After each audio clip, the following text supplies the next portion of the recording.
Howdy. Please, head straight on in.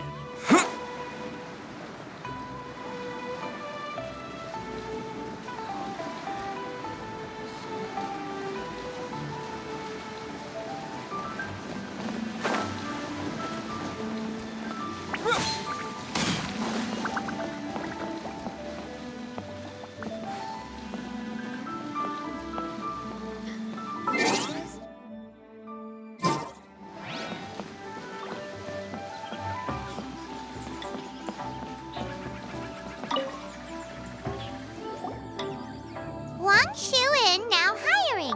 Urgently seeking one temporary chef willing to pay top Mora, salary negotiable.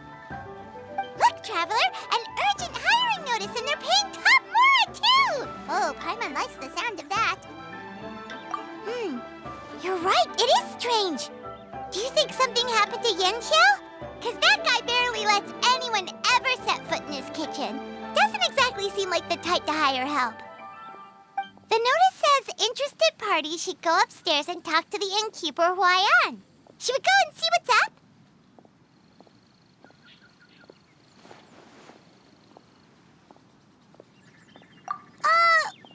Well, that. And to check up on Yanxiao, of course.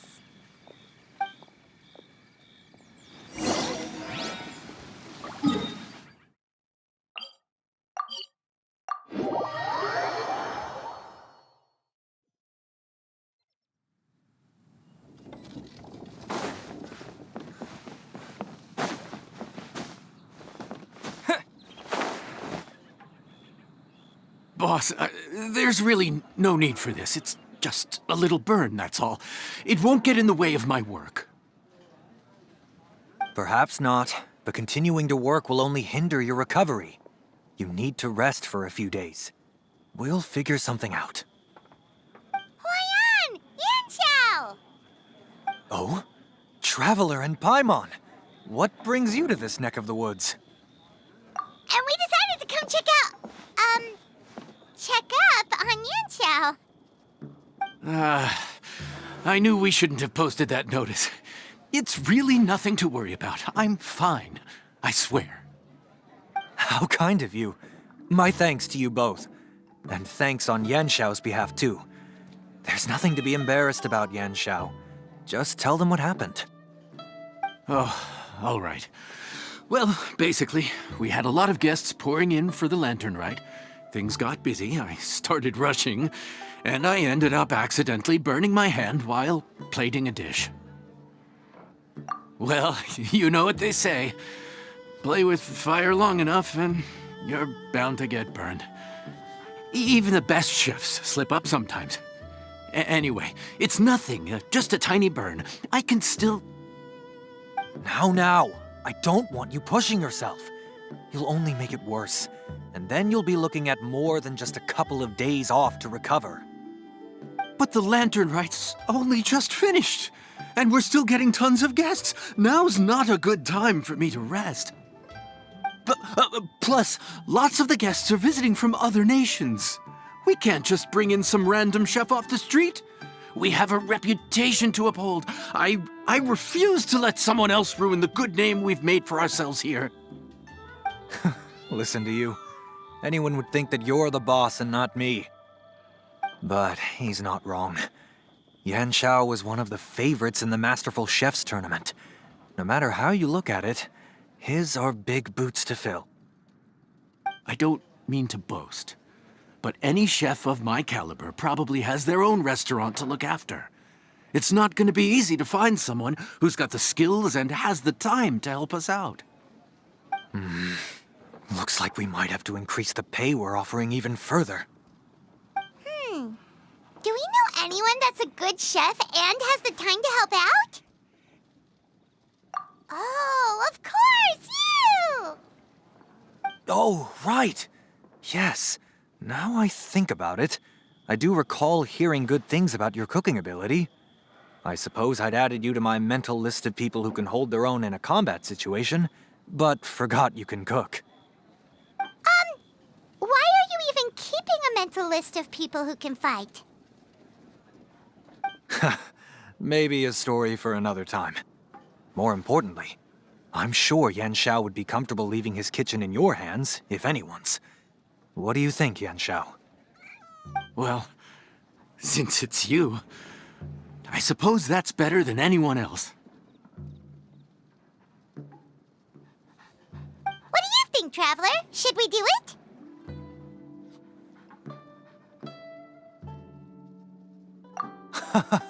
I did say that, didn't I? Well, I'm a man of my word. You'll be compensated generously for your work. I should warn you that cooking for customers is quite a different ballgame from cooking for yourself, so I'll stick around the kitchen over the next few days to help smooth things over. Oh, so he's not leaving the kitchen after all? I believe there's some spare kitchenware here at the inn. Boss, would you mind? Of course, of course. I'll take care of it.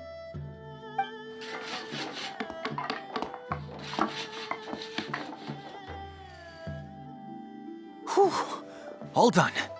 Come, take a look. This was made with your measurements in mind. Ah, it's nothing. A little handicraft and elbow grease goes a long way. All right, Yanxiao. I'll leave you to take it from here. You really went to all the trouble of building a new stovetop? What was wrong with the original? Boy, you really hate when people touch your stuff, huh? No, it's nothing like that. As Boss always says, hire who you trust and trust who you hire. I just thought the original setup might be a little, tall for you. Anyway, as I was saying, cooking for guests is different from cooking for yourself. Not only do you have to execute on taste, aroma, and appearance, but you also need to ensure speed, precision, and consistency. Having the right equipment is a big part of that. Ill-suited equipment doesn't just make the job more tiring, it also slows you down. And paying customers don't have unlimited patience. Sometimes cooking is all about being well prepared. That's how you ensure speed. Okay, and what about precision and consistency? Precision all comes down to using your eyes. Where to slice into a particular cut of meat, how much oil to use, how to tell when a dish is done cooking. When you cook for yourself, you can always add salt if it's too bland or add water if it's too salty. You can tweak the taste as you go, but in a restaurant, there's not that much room for trial and error. Worst case scenario, Paimon can deal with any subpar dishes by making sure they get properly disposed of. The final thing you have to focus on is consistency. You have to be able to handle the most challenging orders with the same level of technique and skill as the easiest ones. This is particularly important when you have guests from all over, each with their own tastes and preferences. You have to cater to their own dietary needs while also giving them the opportunity to enjoy our local delicacies. This last point is making Paimon's head spin. Don't worry. Matter of fact, someone as well-traveled as you may even have a better handle on it than me once you get started. And of course, I'll be around to help you over the next few days. I don't think we'll have any trouble making all our guests feel right at home.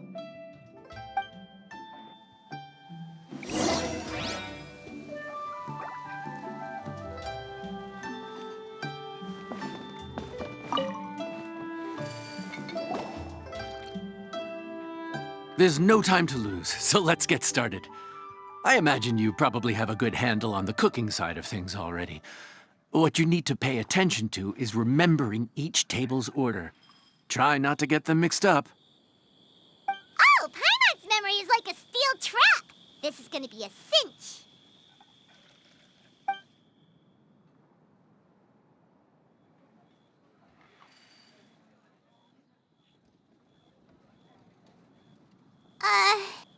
Which ticket are we on again? Table 1 was onions, but no chilies. Table 2 was chilies, but no onions. And table 3 was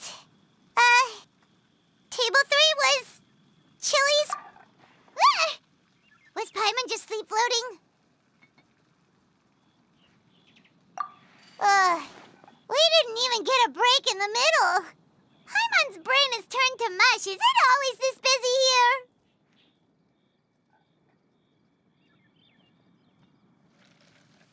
No, but this is peak season. You both did a mighty fine job for your first time serving guests at the inn. Luckily, all our customers were familiar faces this time around, so we didn't get any strange requests. Otherwise, today would have been even more challenging. No strange request? Someone asked for almond tofu drizzled in soy sauce. Even Paimon has never tried that combination. It's a wide world out there. People have all kinds of different tastes. Being able to cater to all is the real essence of youe cuisine. Also, the thing about requests is that they're usually very specific. So as long as you do what they asked, you're unlikely to have any issues. What's really tricky is when guests give you free rein to do anything you want. Excuse me. Are you still open by any chance? Huh? Paimon knows that voice. Let's go check it out! What should we do? It doesn't look like anyone's here. If only we'd gotten here a bit sooner. It's all right. If we start building a campfire now, we'll be eating before too long. Right. Besides, if anyone's to blame, it's Linny. So busy being a greedy culture vulture that he lost track of time. Linny, Lynette, Fremine, it is you! Paimon? So, is the Traveler here?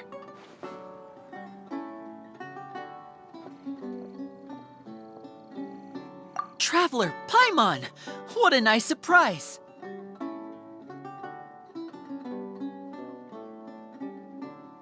Paimon was gonna say the same thing! We're just lending a helping hand at the inn.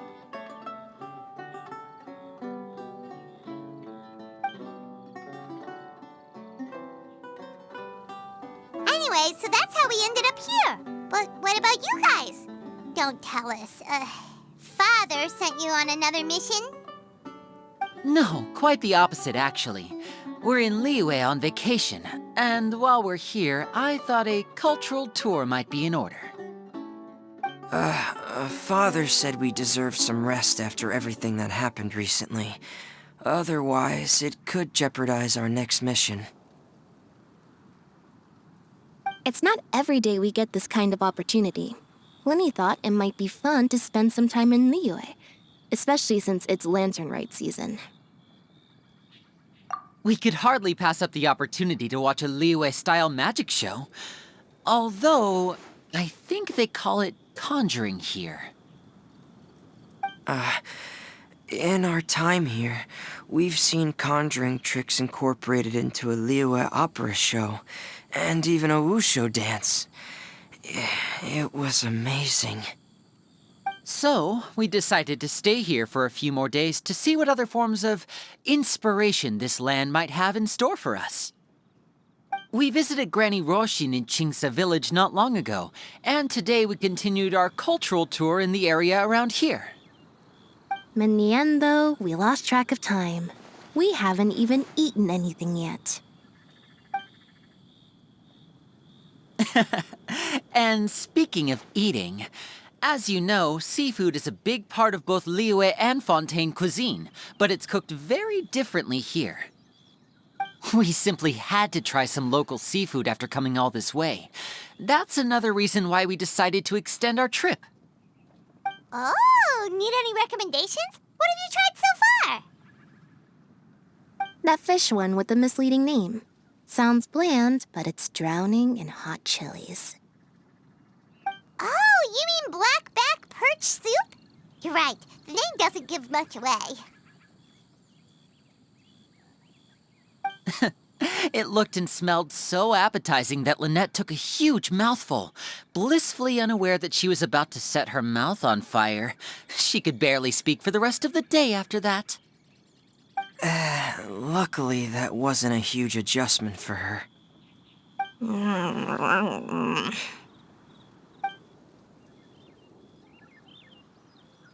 What? Aren't you guys hungry too? Yes, a little. Yes, I'm ready to eat. Traveler, I'm afraid we'll have to send you back to the kitchen now. Good question. I doubt we'll be able to decipher the menu, so why don't you recommend something? You should be pretty familiar with our tastes. One more thing. Please, if you have a heart, don't make it spicy.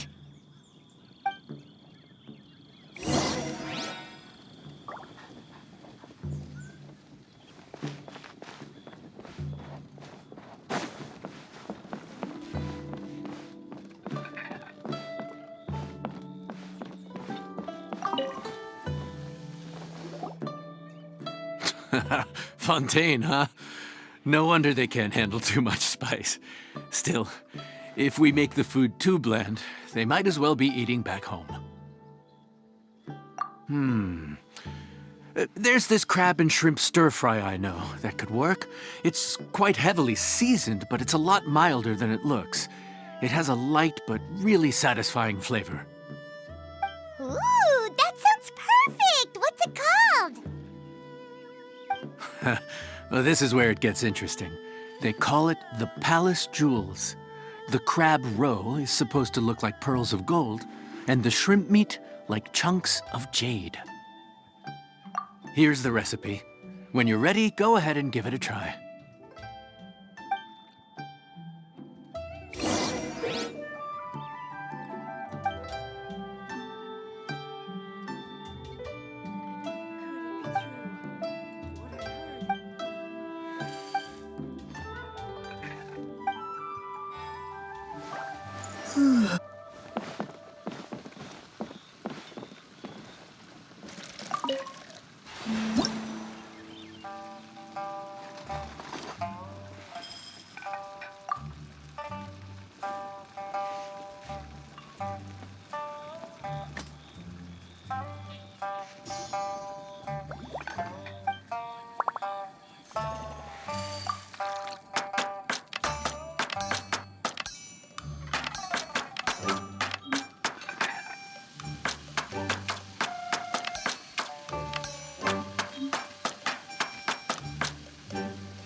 Sorry for the wait. This dish is called the Palace Jewels. Enjoy.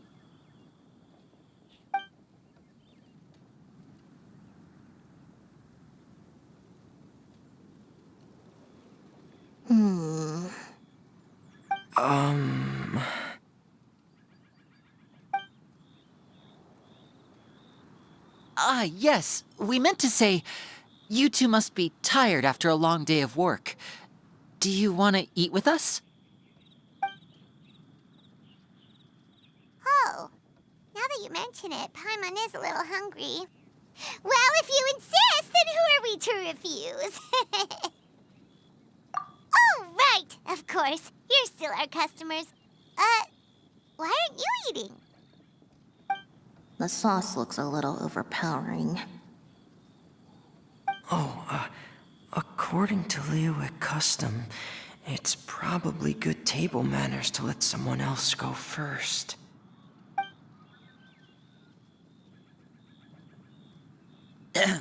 Looks delicious, traveler.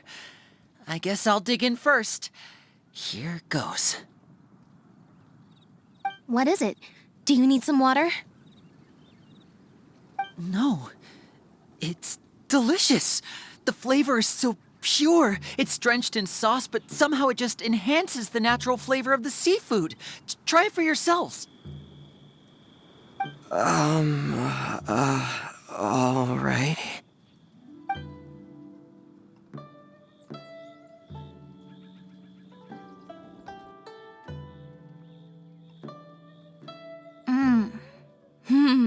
What is that? Crab roe? Yep, you have quite the palate, Lynette. No wonder it pairs so well with the shrimp meat. I've never seen it prepared this way before. According to the creator, chewy crab complements succulent shrimp, making a spectacular seafood ensemble with a succulent flavor and luscious mouthfeel. The crab roe glitters like pearls of gold, and the shrimp shines like chunks of jade. Hence its name, the Palace Jewels. So that's where the name comes from. Huh. I suppose it's quite fitting then. Was Paimon always this well-spoken? This dish must be right up your alley, Lynette. Huh? It's half gone already? When did that happen? I heard that in Liyue. The biggest compliment you can pay to the chef is to leave a clean plate. It's delicious. Thank you ever so much. Wait, don't fight over it! Hey, leave some for Paimon!